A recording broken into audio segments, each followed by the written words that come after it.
보내게 하시고 함께 예배하게 하시는 하나님께 감사 영광 올려드립니다.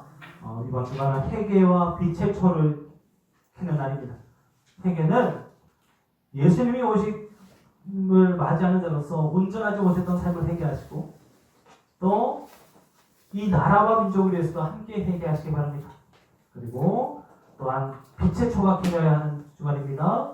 빛의 사명을 감당하시기를 빛으로서 세상의 어둠을 밝히고 또 썩어져가는 것들을 바르게 잡아내는 바로잡는 교회 역할, 성도 역할을 감당하는 한 주로 보내시기를 소망하고 축복합니다. 서로 사회생활을 위했습니다. 사랑합니다. 축복합니다. 다시 한 번 더 우리 성탄의 기쁨을 맞이하는 마음으로 메리 크리스마스. 미리 연습하셔야 그때 할 수 있어요. 항상 기쁨의 성탄으로 기대하면서 이 기간을 보내시기 바랍니다. 우리가 역사 가운데 꼭 기억나는 날들이 있습니다. 대부분 그때쯤으로 기억하는데 분명히 기억나는 날, 그 날짜까지 기억나는 그 역사의 순간들이 있기 마련입니다. 우리나라 같은 경우에도 1919년 3월 1일 무슨 날인지 아시죠? 3.1운동이 있었던 날입니다. 또 성도님들 가운데도 직접 겪으셔서 기억나는 날도 있습니다. 1950년 6월 25일. 그죠? 이런 날들은 우리가 지금 벌써 3.1운동만 해도 100년이 훌쩍 지났는데도 그날을 기억하고 있고 6.25 전쟁만 해도 한참 시간이 흘렀는데도 그 아픔이 지금까지 전해지고 있습니다. 그러한 역사적인 날이 있기 마련입니다. 세계적으로도 그렇습니다. 2001년 9월 11일 떠오르는 분들도 있으시겠지만 미국의 세계무역센터가 테러범들에 의해서 비행기로 이렇게 큰 충격을 받고 무너진, 테러범들에 의해서 가장 강력한 나라도 무너질 수 있다는 것을 보여줬던 날입니다. 교회 역사에도 마찬가지입니다. 1517년 10월 31일 우리가 얼마 전에도 예배했지만 종교개혁이 있었던 날입니다. 이 날로 시작으로 해서 개혁운동이 일어나고 개신교회가 시작되었고 말씀 중심, 예수 중심, 오직 은혜를 쫓는 그 교회의 본연의 정신으로 돌아가는 날이 되었습니다. 세계적으로 또 국가적으로 교회적으로 그렇게 역사적인 날들이 있기 마련입니다. 이 날은 아십니까? 2017년 1월 19일 뭐지 싶죠? 저는 이 날이 먼 날 한국 역사에 기억나는 날이 되기를 기도하고 있습니다. 그리고 2021년 4월 1일 또 그렇습니다. 저희 딸들 생일이에요. 지금 성도들은 뭔 달인지 알겠지만 저 개인적으로는 몇십 년 얼마 후에 그날에 그들이 태어나서 영월에서 자라서 이런 하나의 위인 같은 그런 역사적인 날이 되기를 기도하고 있습니다. 개인에게도 이렇게 중요한 날이 있습니다. 역사는 이렇게 날짜로 이렇게 그 시간을 기억합니다. 그런데 하나님은 날짜가 아니라 사람으로, 그 사람의 이름으로 그 역사를 써가십니다. 우리는 사람보다는 날짜나 사건에 집중하지만 하나님은 사람을 통해 그 일들을 이루어 가십니다. 그래서 우리는 날짜, 사건, 사람, 이 모든 역사 속에서 그것을 주관하시고 다스리시는 하나님을 바라볼 수 있어야 합니다. 하나님은 그때 특별히 성경 속에서 역사를 이끌어 가실 때 족보를 사용하십니다.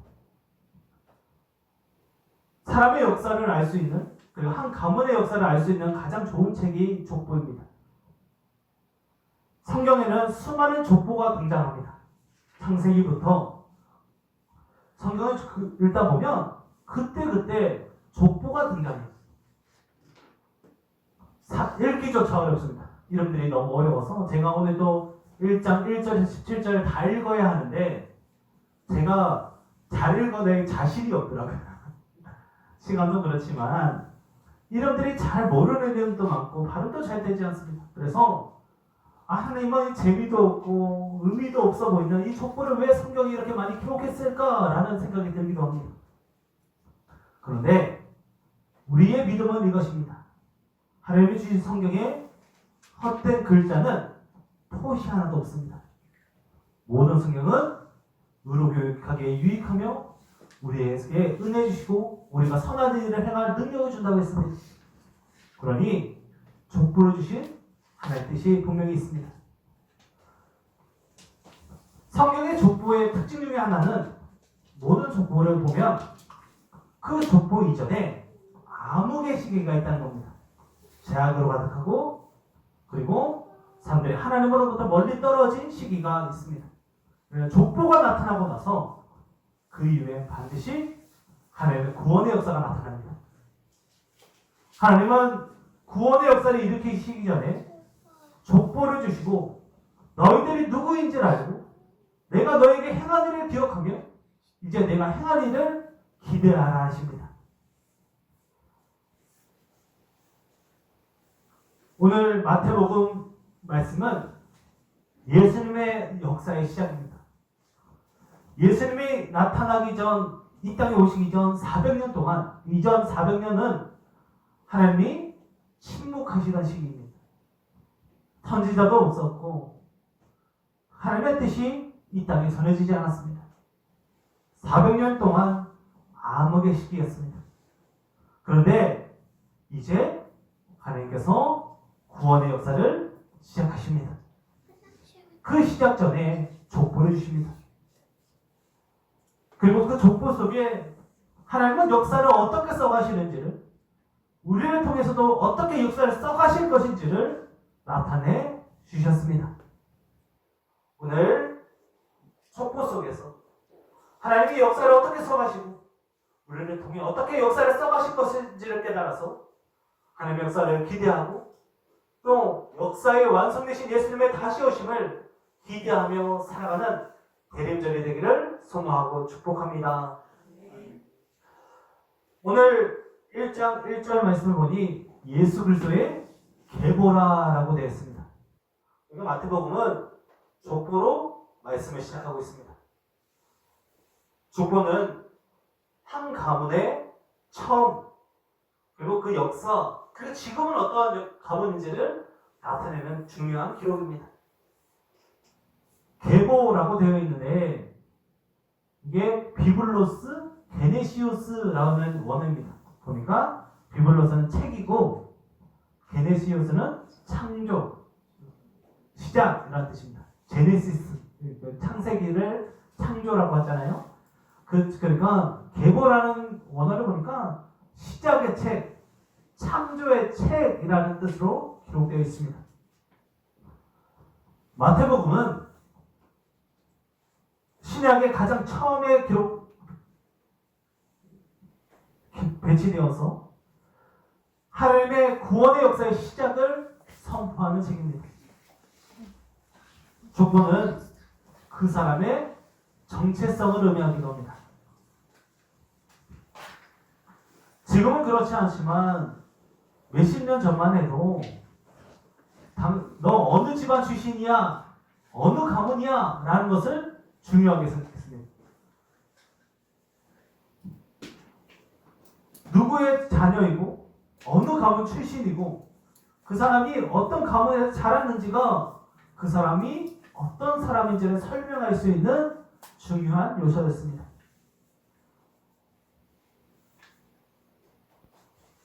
예수님 시대에는 더욱 그러했습니다. 유대인은 자신의 민족성을 강조합니다. 자신이 유대인이라는 것을 상당히 자부심을 가지고 중요하게 생각합니다. 그런 자들의 유대인들 가운데도 가장 중요하게 생각하는 사람들이 있습니다. 바로 아브라함과 다윗입니다. 마태복음은 특별히 유대인들을 향한 책인데 복음서인데 그들에게 아브라함과 다윗의 자손으로서 약속된 구원자이신 예수님을 전하기 위해서 가장 먼저 족보를 기록했습니다.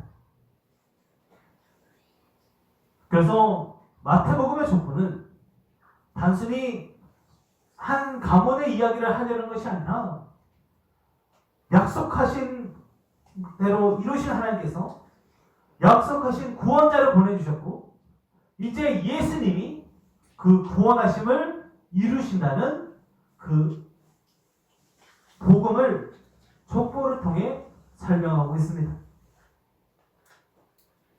그 중에서도 아브라함과 다윗은 그 구원의 역사 가운데 대표적인 믿음의 사람으로 기록되어 있습니다. 그래서 오늘 우리가 읽었던 1장 1절 말씀도 보면 아브라함과 다윗의 자손 예수 그리스도의 계보라라고 되어 있습니다. 수많은 사람들 중에 1장 1절 가장 시작을 아브라함과 다윗으로 할 정도로 유대인에게는 그리고 우리 믿음의 사람들에게는 큰 도전을 주고 또 본이 되는 사람들이 아브라함과 다윗입니다. 그런데 과연 그들이 그러한 자격이 있는가라는 생각을 해보게 됩니다. 아브라함은 누구입니까? 아브라함 하면 가장 떠오르는 말이 무엇이죠? 믿음의 종사 아브라함. 그래서 우리는 로마서에서도 나누었지만 우리의 믿음의 처음 조상으로 아브라함의 혈통에 있다고 생각합니다. 믿음의 혈통을 우리는 이어받고 있습니다. 그런데 그의 삶을 세세하게 살펴보면 문제투성입니다. 그런데 자신의 목숨을 살리고자 아내를 팔거나 자식을 판다고 생각해 보시기 바랍니다. 그보다 나쁜 사람이 없습니다. 근데 아브라함은 자기 목숨을 살리고자 2번이나 아내 사라를 누이라고 속이고 나의 아내가 아니라고 말합니다. 자기 살기 찾겠다고 아내를 먹어버렸습니다. 아내를 데려가세요. 그 대신 저는 살려주세요. 한 겁니다. 그 정도로 나쁜 사람입니다. 그렇다고 믿음이 좋으냐? 또 꼭 그렇지도 않습니다. 왜냐? 하나님은 분명히 사라를 통해서 언약의 자손, 이제 그 민족을 이룰 아들을 주신다고 약속하셨는데 그 믿음이 약해져서 첩을 두고 이스마엘을 낳았습니다. 분명히 사라를 통해서 주신다고 했는데 믿음이 연약해져서 그 자신의 인간적인 아들을 놓기도 했습니다. 아브라함의 삶은 분명히 믿음의 조상의 삶이지만 그의 삶만 보면 그는 죄인이라고 말할 수밖에 없는 삶이었습니다. 인간적이었고 죄인이었습니다. 그러던 다윗은 어떻습니까? 다윗은 성경에서는 무엇이라 설명하고 있습니까? 하나님의 마음에 합한 자. 그러니까 하나님의 마음에 쏙 들었다는 뜻입니다. 그 정도로 다윗은 하나님이 보시기에 옳은 대로 행했던 사람입니다. 그리고 왕으로서의 역할도 잘 감당했습니다. 지금도 이스라엘 민족은 다윗의 왕국을 꿈꾸고 있습니다. 물론 그들이 꿈꾸는 나라는 정치적이고 군사적인 나라이긴 하지만 그 정도로 다윗은 왕으로서의 역할을 잘 감당했던 사람입니다. 그런데 다윗이 그렇다고 완벽한 사람이냐? 그렇지 않습니다. 그는 아브라함과 같이 반복적인 죄는 없었지만 그의 인생에서 결정적인 잘못을 반복했습니다. 대표적인 범죄는 충성스러운 신하 우리아의 아내를 취한 사건입니다. 우리아는 다윗의 가장 충성스러운 신하였습니다. 이때도 다윗이 우리아의 아내를 범할 때도 우리아는 다윗을 위해 그 나라를 위해 전쟁 중이었습니다. 그런데 다윗은 교만해지고 나태해져서 밧세바를 침합니다. 간음죄를 저질렀습니다. 이웃의 아내를 탐하지 말라는 그 10계명을 어겼습니다. 그런데 거기서 멈추지 않고 우리아의 아내 밧세바가 임신하게 되죠. 그것을 감추고자 여러 가지 시도를 하고 그 실패하자 우리아를 죽입니다. 직접 죽이지는 않았지만 누가 봐도 가면 죽는 전쟁에 가장 앞장서게 해서 다른 사람의 손을 밀어 우리아를 죽게 합니다. 한 가지 범죄를 10계명을 어긴 줄 알았는데 따지고 보면 10계명을 모두 범하는 잘못을 저질렀습니다.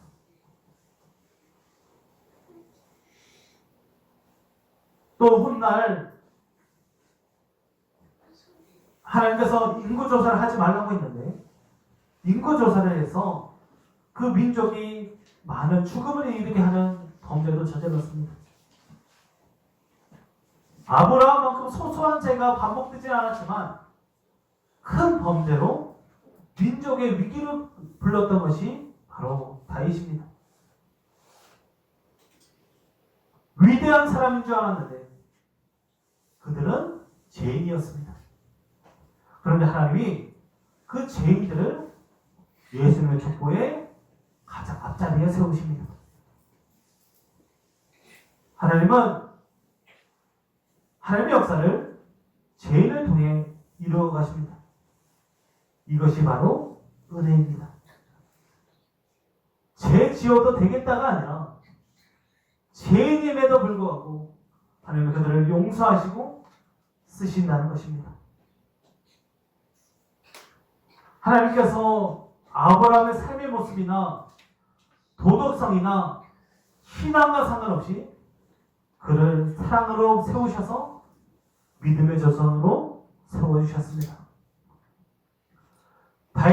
다윗도 한 사람의 죄인이었습니다. 그러나 그도 다윗의 자손 메시아 곧 죄인이지만 그를 예수님의 족보의 중심에 있게 하셨습니다. 이 모든 것이 은혜입니다. 하나님은 죄인을 통해 하나님의 역사를 써가십니다. 하나님은 은혜로 역사를 써가십니다.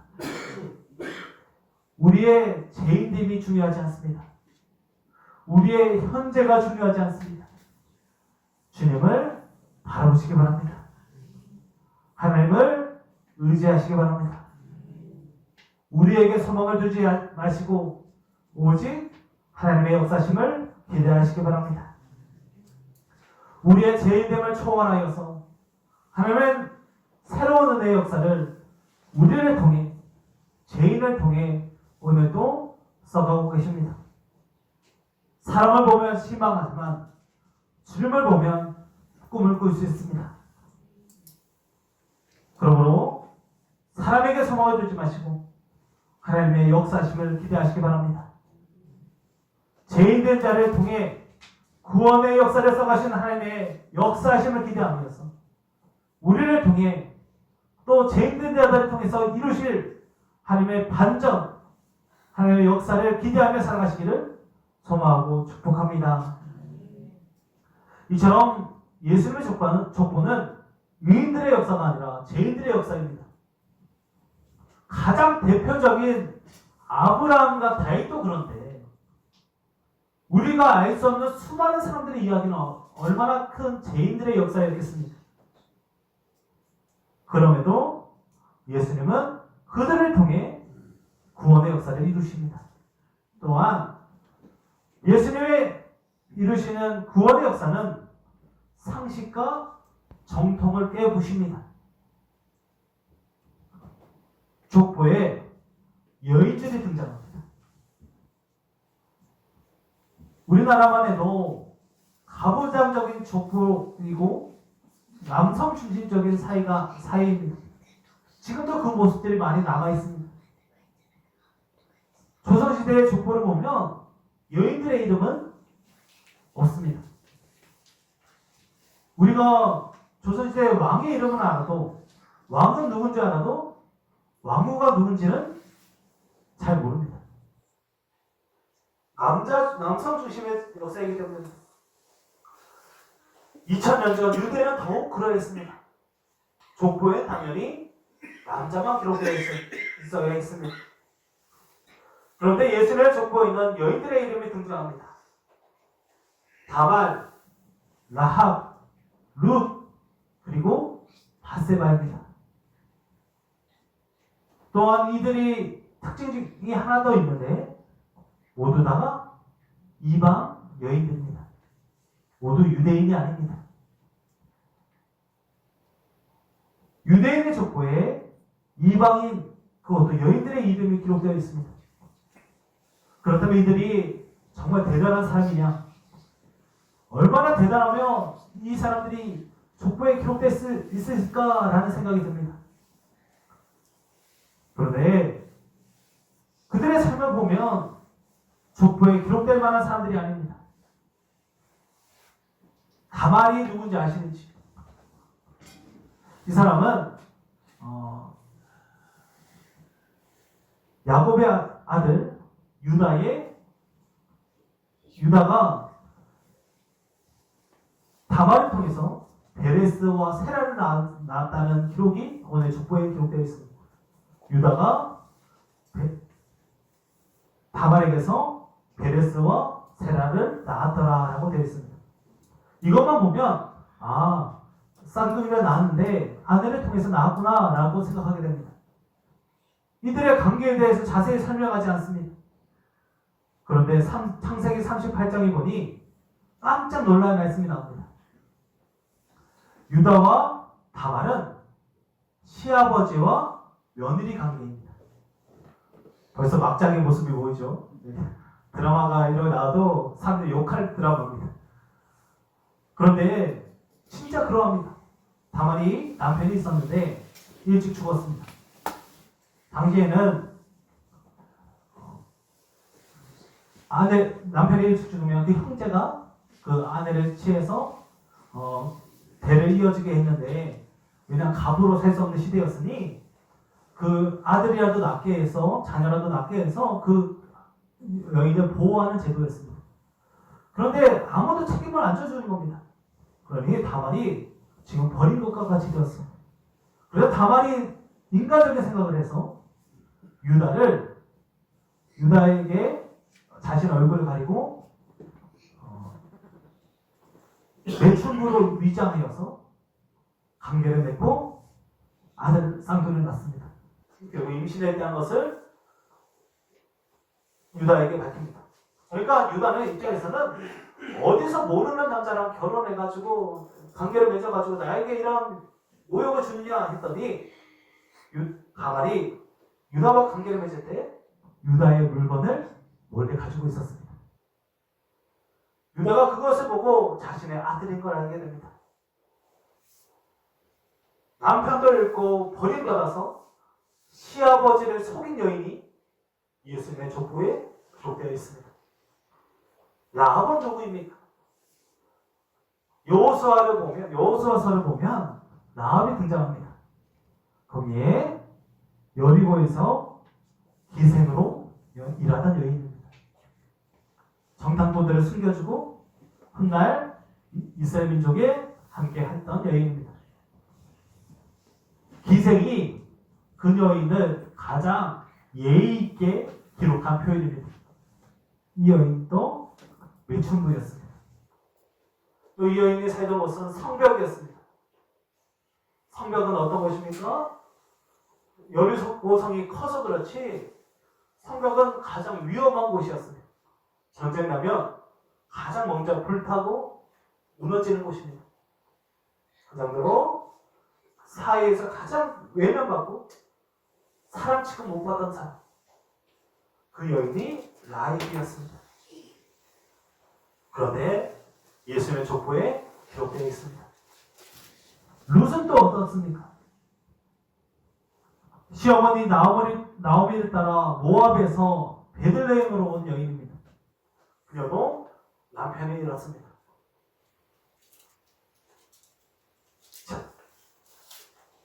남편과 두 아들을 잃은 나오미를 따라서 유다로 베들레헴으로 와서 시어머니의 생계를 책임지고 살아야 했던 연약하고 불쌍한 여인이었습니다. 연약한 자 중에 연약한 자였습니다. 그런데 예수님의 족보에 이름이 오릅니다. 바세바도 그렇습니다. 우리가 금방 다윗의 이야기에서 나온 이름입니다. 우리아는 유다를 위해 가장 앞장서는 사람이었지만 사실 헷 족속이었습니다. 그러니까 이방인입니다. 이방인인데 나라가 커지니까 유다에 들어와서 다윗을 위해 일하던 자입니다. 그녀는 다윗 왕의 제약의 희생양이었고 시조리를 잃었습니다. 그리고 다윗의 제약을 덮는다는 이유로 남편을 잃었습니다. 다윗이 간음죄를 지었듯이 바세바도 간음죄를 지었습니다. 그런데 예수님의 족보에 이름을 올립니다. 이방인의 여인인 이들은 모두 세상에서 가장 연약하고 어려움을 겪었으며 고난의 자리에 있었던 자들입니다. 모두 가장 외면받던 사람들이 기억조차 하지 않고 기억하지 않으려 했던 삶을 살았던 자들입니다. 그런데 주님은 구원의 역사를 이들을 통해서 하십니다. 어쩌면 누군가에게 내세울 수 없는 역사입니다. 자랑할 수도 없고 말할 수도 없는 역사이기도 합니다. 연약하고도 부끄러운 역사입니다. 그러나 하나님, 우리의 연약함과 부끄러움은 하나님의 역사 가운데 문제가 되지 않습니다. 하나님이 쓰시고자 하면 쓰시는 겁니다. 하나님이 이루시고자 하면 이루어지는 겁니다. 그러므로 우리의 연약함은 하나님의 도구가 되고 우리의 부족함은 오히려 소망이 됩니다. 그야말로 은혜입니다. 그러므로 기대하시기 바랍니다. 우리의 연약함, 우리가 가장 부족하다고 여겨질 때, 우리에게 가장 많은 문제가 있다고 여겨질 때 하나님은 역사하십니다.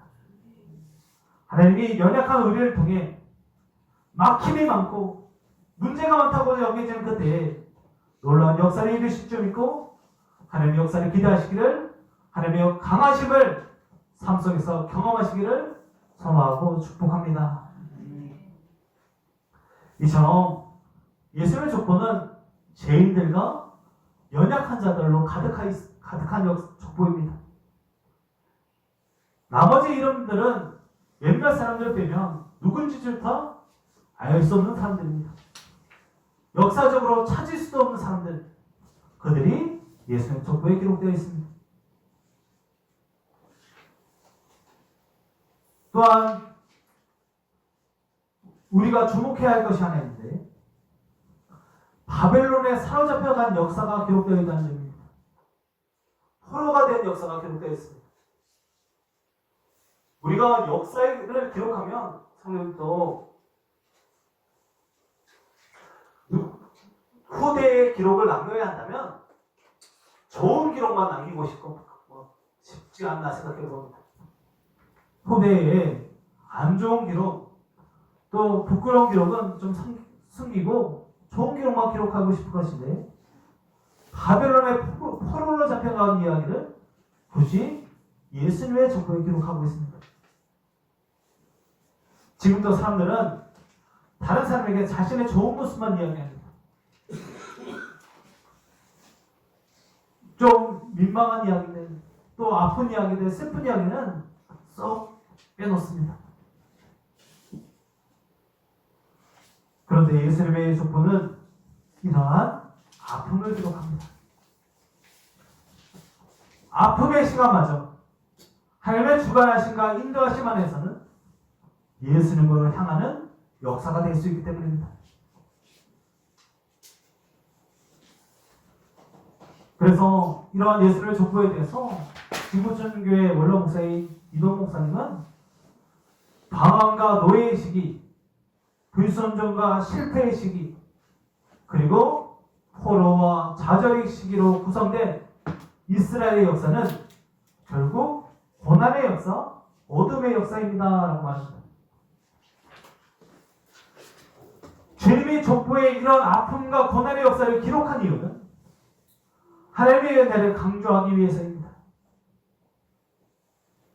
범죄와 흑암의 역사, 그들의 역사를 통해서 우리의 역사를 바라보게 됩니다. 방황과 노예, 불순종과 실패, 포로와 좌절, 어쩌면 우리의 이야기입니다. 우리나라의 이야기이기도 합니다.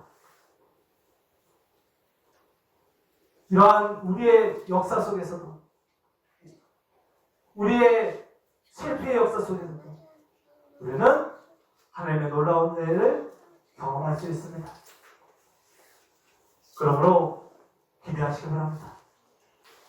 우리나라의 실패, 우리나라의 좌절, 우리 가정의 아픔, 우리 가정의 실패, 지금이 하나님의 은혜를 기대할 때입니다. 지난 한 해를 돌아보면 많은 고난과 역경이 있었습니다. 그러나 기대하시기 바랍니다. 지금 가장 약한 이때에 가장 강하신 하나님의 역사가 나타낼 수 있습니다. 고린도후서 12장 10절 말씀입니다. 보이는 분들은 함께 한번 봉독해 보도록 하겠습니다. 함께 했습니다. 시작. 그러므로 내가 그리스도를 위하여 약한 것들과 능력과 궁핍과 박해와 공고를 기뻐하나니 이는 내가 약한 그때에 강함이라. 아멘. 우리가 가장 약한 이때 가장 강할 수 있습니다. 지금 우리의 삶 속에 일하시는 하나님의 일하심을 바라보며 이 은혜를 깨달으시기 바랍니다. 오늘의 넘어짐은 하나님의 일으키심을 경험할 수 있는 기회가 됩니다. 우리의 무너짐은 하나님의 세우심을 경험할 수 있는 기회가 됩니다. 이혜인 수녀님의 선인장이라는 시가 있습니다. 제가 낭독해 드립니다. 사막에서도 나를 살게 하셨습니다. 쓰디 쓴 목마름도 필요한 양식으로 주셨습니다. 내 푸른 살을 고통의 가시들로 축복하신 당신, 피 묻은 인고의 세월 견딜 힘도 주셨습니다. 그리하여 살아있는 그 어느 날 가장 긴 가시 끝에 가장 화려한 꽃 한 송이 피워 물게 하셨습니다. 하나님은 죄인되고 연약한 우리를 통해 화려한 꽃 한 송이를 피워내게 하십니다. 그러므로 꿈꾸시기 바랍니다. 그러므로 기대하시기 바랍니다. 가시도 없고 푸른 고통의 시간, 사막과 같은 목마름이 가득한 그때에 하나님은 꽃 한 송이를 피워내십니다. 역사의 주인이시며 주관자이신 하나님께서 오늘도 우리의 삶 속에 꽃 한 송이를 피워내십니다. 그러므로 오늘의 삶의 고단함 속에서도 소망을 품으시고 믿음으로 주님이 우리의 삶 속에 화려한 꽃 한 송이를 피워내심을 경험하게 되시기를 기대하시기를 소망하고 축복합니다. 결국 우리의 삶은 이름 없이 흘러가는 시간 같지만 하나님의 역사 가운데 기록되고 기억되는 시간입니다. 예수님의 족보에 기록된 수많은 사람들은 자신의 역사가 예수님에게로 흘러가고 있는지는 아무도 몰랐습니다. 구원의 통로로 쓰이고 있는지 아무도 몰랐습니다. 그저 살아갈 뿐이었습니다. 그러나 그 결과는 예수 그리스도입니다. 그들은 그들에게 주어진 하나님을 믿음으로 살아냈고 그들의 믿음은 이어지고 이어져서 예수님의 구원의 역사의 시작이 되었습니다.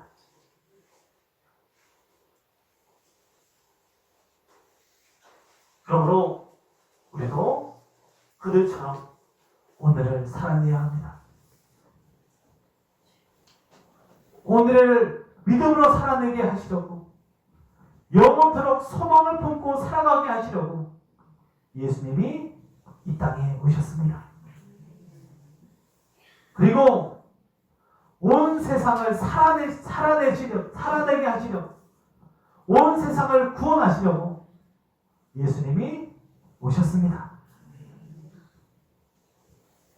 역사 가운데 우리가 기억하고 싶지 않은 역사들이 있을 수도 있습니다. 그러나 그때조차도 하나님은 놀라운 대로 새로운 역사를 이루어 가십니다. 대림절을 보내며 하나님의 역사를 기대하시기 바랍니다. 죄인되고 연약한 자를 통해 이름 없는 자들을 통해 이루실 하나님의 역사를 기대하며 그 역사 가운데 쓰임받는 삶을 살아가시기를 소망하고 축복합니다. 그러기 위해 이번 한 주간 그리고 이 대림절 동안 더욱더 기도하는 시간으로 보내시기 바랍니다. 죄인된 우리를 하나님의 역사 가운데 쓰심을 기억하며 죄인된 자들을 위해 기도하는 한 주간으로 또한 회개하는 시간으로 한 주간을 보내시기 바랍니다. 예수님의 오심을 기억하고 기대하며 회개와 빛의 초가 켜진 이 주간 회개하시고 무엇보다 죄인된 자들, 위험한 자들을 위해 기도하시기 바랍니다. 그들이 역사 가운데 오히려 쓰임받을 수 있습니다. 그들에게 소망이 아니라 하나님에게 소망을 두고 회개하며 기도하는 한 주간을 삼으시기 바랍니다. 또한 하나님이 우리 가정과 교회에 반드시 역사하십니다. 서로가 서로에게 기대와 소망이 되시기 바랍니다. 하나님의 역사가 우리를 통해 이루어질 줄 믿고 서로를 위해 기도해 주시고 서로를 기대하시기 바랍니다. 하나님을 마무리하는 주간입니다. 만나는 이들에게 이렇게 인사하시기 바랍니다. 한번 같이 읽어보겠습니다. 시작. 앞으로도 계속 기도하겠습니다. 내년에도 잘 부탁합니다. 우리 옆에 분들에게 한번 인사하겠습니다. 내년에도 잘 부탁합니다.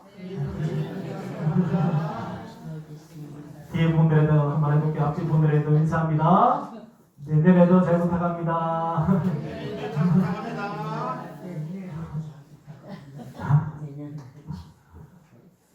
서로에게 기대가 되어야 합니다. 계속해서 기도하시기 바랍니다. 서로에게 기대가 되고 기도하는 우리가 되길 소망합니다. 무엇보다 지금은 기도할 때입니다.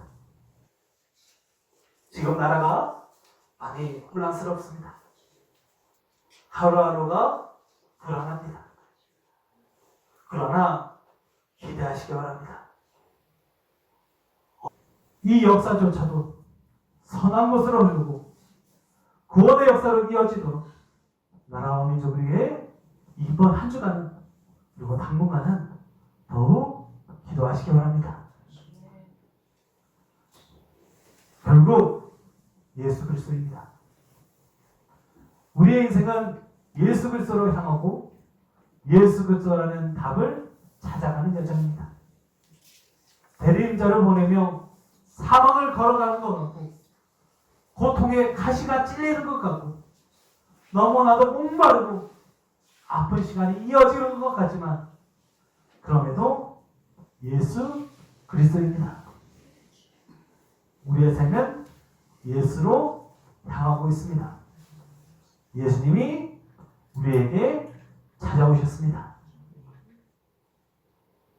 죄인이고 연약하며 이름 없는 우리의 인생이지만 우리의 인생은 하나님의 역사 가운데 가장 소중하고 화려한 옷 한 송이입니다. 꿈꾸시기 바랍니다. 기대하시기 바랍니다. 기도하시기 바랍니다. 이번 대중절을 통해 그리고 날마다의 삶을 통해 하나님의 일하심을 꿈꾸시고 하나님의 역사심을 기대하셔서 하나님의 역사 가운데 쓰임받고 하나님의 역사 가운데 소중히 여김받는 그러한 소망한 꿈을 꾸시기 바랍니다. 이번 대중절을 통해 더욱 그러한 역사 가운데 쓰임받아서 역사 속에서 역사를 기대하시기를 소망하고 축복합니다. 기도하겠습니다. 다른 가운데 완신 아버지 하나님 참 감사합니다. 너무너무 아픈 시기입니다. 너무너무 힘든 시기입니다. 아버지 어찌해야겠습니까? 그러나 기도하겠습니다. 그러나 꿈꾸겠습니다. 주여 너무너무 아프지만 너무너무 미울 때도 있지만 그들을 위해 기도하겠습니다. 그들을 사랑으로 기도할 수 있도록 사랑할 수 없는 자들이지만 그들을 위해 기도하게 하여 주옵소서. 하나님이 이루실 줄 믿습니다. 하나님이 역사하실 줄 믿습니다. 당장은 이해되지도 않고 해석되지 않지만 역사하실 줄 믿습니다. 이번 한 주간 더욱더 나라와 민족을 위해 기도하며 가정과 교회를 위해 기도하며 하나님의 역사를 위해 쓰임받는 하나님의 역사를 기대하는 우리 모두 되게 하여 주시옵소서. 사막과 같고 목마르고 가시 돋고 너무 아프지만 예수 그리스도라는 화려한 꽃 한 송이가 피어질 줄 믿고 예수님의 역사를 기대하며 예수님의 이름으로 간절히 기도합니다. 아멘.